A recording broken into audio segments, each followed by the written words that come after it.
Thor est un personnage qui a eu beaucoup d'incarnations au fil des années, et qui a beaucoup évolué. Digne de son marteau, plus digne, de nouveau digne, puis père de tout, ou encore héros de Galactus, le personnage a subi une grande évolution pour notre plus grand plaisir. Et aujourd'hui, j'avais envie de vous raconter l'histoire d'un de ces variants que je trouve plutôt sympa.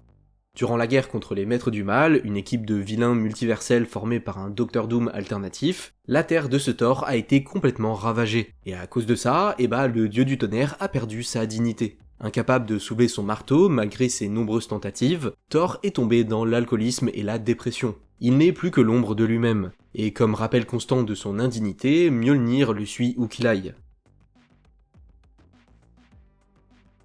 Un beau jour, après s'être rendu dans les hauteurs de l'Himalaya, où il était enfin seul, son marteau s'est écrasé une fois de plus à côté de lui. Énervé de se voir harcelé même à l'autre bout du monde, Thor l'a frappé de toutes ses forces. Mais évidemment, rien ne s'est passé. Enfin, rien, pas tout à fait. Car à ce moment-là, il s'est fait approcher par un gardien de Kunlun, qui lui a proposé de l'entraîner pour que peut-être un jour, il puisse arrêter son marteau.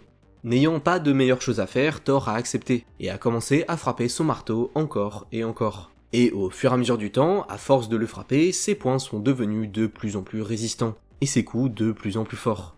Et au bout d'un moment, le marteau a commencé à esquiver ses attaques, puis à contre-attaquer, jusqu'au jour où Thor lui a asséné un ultime coup, qui a mis Mjolnir hors jeu. Oui, vous avez bien vu, il a assommé son marteau, c'est très chelou. Ayant vaincu ces vieux démons, l'entraînement de Thor était fini. Mjolnir le respectait de nouveau et ne le narguait plus, puisqu'il était de nouveau devenu digne. Sauf que il a décidé de ne pas soulever son marteau, car il avait changé. Il n'était plus Thor le dieu du tonnerre. Il était devenu Thor the God of Fist. Alors, je le dis en anglais car en français ça fait Thor le dieu des poings, ou Thor le dieu des coups de poing. C'est beaucoup moins classe, donc on va garder la version anglaise. Et après ça, il s'est fait approcher par le Ghost Rider de l'univers 616 et un Ant-Man alternatif, pour qu'ils rejoignent les Avengers du multivers dans la guerre contre les Maîtres du Mal de Doom et le Conseil Rouge des Méphisto. Mais ça, c'est une histoire pour une prochaine fois.